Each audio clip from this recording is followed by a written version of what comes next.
working very hard on Gaza, and Gaza has been a territory of death and destruction. अमेरिकी राष्ट्रपति Donald Trump ने Gaza में जारी युद्ध को रोकने और क्षेत्र में शांति स्थापित करने के लिए एक नई योजना पेश कर चुके हैं। इस योजना को इस्राएली प्रधानमंत्री बेंजामिन नेतन्याहू ने समर्थन दे दिया।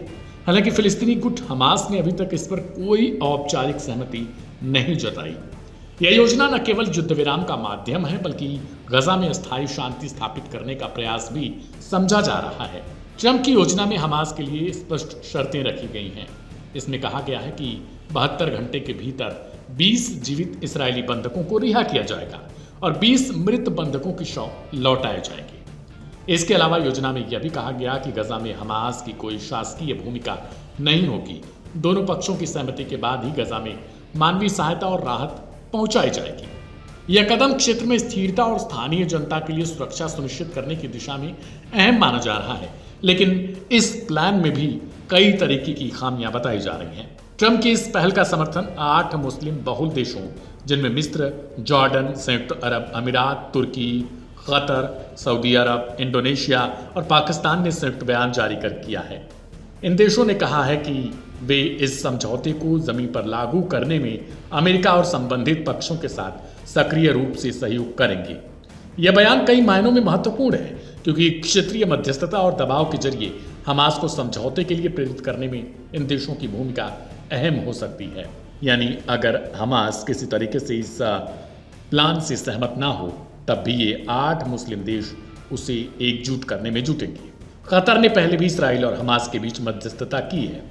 सऊदी अरब ने अमेरिका के साथ मिलकर इसराइल के साथ सामान्यीकरण की दिशा में पहल की है। इंडोनेशिया ने गजा में शांति बनाए रखने के लिए भविष्य में सेना भेजने तक का प्रस्ताव दिया था। पाकिस्तान के प्रधानमंत्री शहबाज शरीफ ने ट्रंप की इस पहल की सराहना करते हुए इसे युद्ध समाप्त करने की दिशा में महत्वपूर्ण कदम बताया। इस तरह ट्रंप के शांति प्रयासों को केवल अमेरिका और इसराइल ही नहीं, बल्कि वैश्विक मुस्लिम समुदाय का भी समर्थन मिलने लगा। ट्रंप ने इस योजना को शांति के लिए एक ऐतिहासिक अवसर करार दिया। उन्होंने कहा कि अगर हमास इसे स्वीकार नहीं करता है तो अमेरिका नेतन्याहू के साथ खड़ा रहेगा।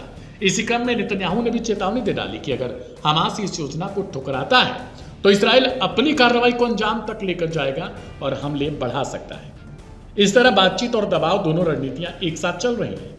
विशेषज्ञों का मानना है अगर हमास इस योजना को स्वीकार करता है तो गजा में तुरंत युद्ध विराम लागू हो सकता है और स्थानीय नागरिकों के लिए राहत और मानवीय सहायता पहुंचाई जा सकती है। वहीं अगर हमास असहमति जताता है तो क्षेत्र में अस्थिरता और तनाव बढ़ सकता है। ट्रंप की पहल और मुस्लिम देशों का समर्थन दोनों ही गजा संकट को हल करने के प्रयासों में निर्णायक भूमिका में इस वक्त नजर आ रहे हैं।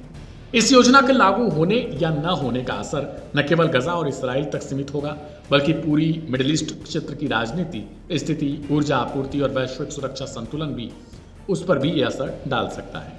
फिलहाल दुनिया की निगाहें इस नई शांति पहल पर टिकी हैं और यह तय करेगा कि गजा में युद्ध विराम संभव होगा या क्षेत्र में संघर्ष जारी रहेगा।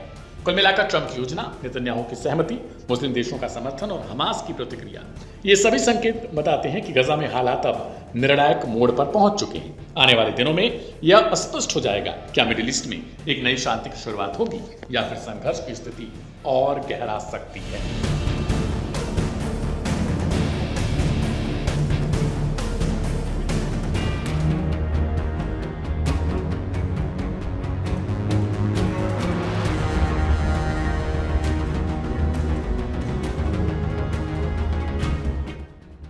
जैसे जैसे गाजा में संघर्ष को समाप्त करने की कोशिशें तेज हो रही हैं, वैसे वैसे मिडिल ईस्ट में तनाव और बढ़ता जा रहा है।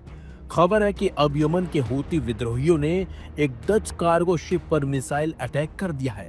इस जहाज पर एक हफ्ते में ये दूसरा बड़ा हमला है। हैरानी की बात तो यह है कि यह हमला ऐसे वक्त पर हुआ है जब अमेरिका के राष्ट्रपति डोनाल्ड ट्रंप और इजराइल के प्रधानमंत्री बेंजामिन नेतन्याहू ने मिलकर गाजा के लिए एक नई शांति योजना का प्रस्ताव रखा है। तस्वीरों में दिख रहा ये गोल्फ ऑफ एडन का इलाका है और यह है डच कार्गो शिप, जिसे एक हफ्ते में दूसरी बार निशाना बनाया गया। हूती विद्रोहियों ने दावा किया है कि उन्होंने इस जहाज पर मिसाइल दागी और वजह बताई गाजा में हो रहे कथित इजरायली हमलों के खिलाफ एकजुटता।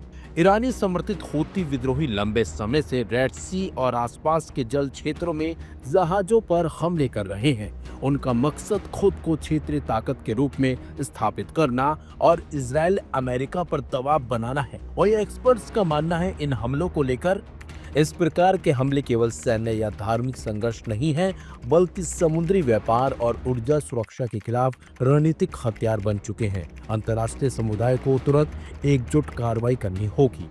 लेकिन जैसे जैसे हूती हमले बढ़ते जा रहे हैं, वैसे वैसे वैश्विक व्यापार पर खतरा मंडरा रहा है। तेल, खाद्य पदार्थ और रोजमर्रा की चीजों की कीमतों पर इसका सीधा सीधा असर भी पड़ सकता है। और यही वजह है कि ट्रंप नेतन्याहू की शांति योजना, समुद्री सुरक्षा और क्षेत्रीय स्थिरता अब केवल मध्य पूर्व तक सीमित मुद्दा नहीं रह गया, बल्कि यह एक वैश्विक प्राथमिकता बन चुका है।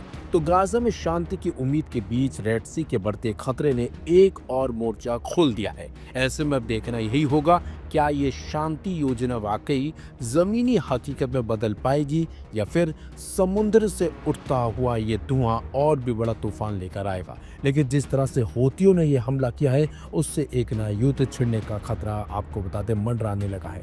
लेकिन इसी बीच आपको ये भी बता दें, जिस तरीके का ट्रंप एक शांति प्रस्ताव लेकर आए हैं, वो अब हमास के ऊपर निर्भर करता है, हमास उसे मानता है या फिर नहीं। और तो और ट्रंप ने ये भी साफ कर दिया है कि अगर हमास इस प्रस्ताव को नहीं मानता है और इसी बीच गाजा पर इजराइल की तरफ से हमला होता है, तो फिर उसका समर्थन अब अमेरिका भी करेगा। ट्रंप ने साफ साफ ये हमास को चेतावनी दे डाली है।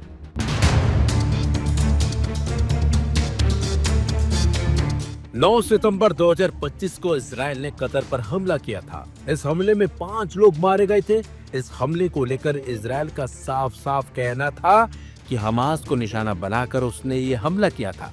हैरानी की बात तो यह है कि इजराइल ने कतर को दोबारा इस तरह का हमला करने की धमकी भी दी थी। और तो और नेतन्याहू ने कई और मुस्लिम देशों को भी धमकी दी थी कि इस तरह के हमले कतर पर हुए हैं, उस तरह के हमले उन मुस्लिम देशों पर भी हो सकते हैं। कतर पर हुए हमले के बाद तमाम मुस्लिम देश एकजुट हो गए थे और उन्होंने इजराइल से इस हमले का बदला लेने की बात भी कही थी। लेकिन कहते हैं कि हर दिन एक जैसा नहीं होता। ऐसा हम इस वजह से बोल रहे हैं क्योंकि दुनिया भर के मुस्लिम देशों को धमकाने वाले नेतन्याहू को अब झुकना पड़ गया है। खबर है कि ट्रंप ने इस मामले में दखल देते हुए कतर और इजराइल के बीच वार्ता करवाई है और इस दौरान नेतन्याहू ने कतर से माफी भी मांगी है। खबर यह है कि सोमवार को इजरायली प्रधानमंत्री बेंजामिन नेतन्याहू ने कतर के प्रधानमंत्री शेख मोहम्मद बिन अब्दुल रहमान अल थानी से औपचारिक माफी मांगी।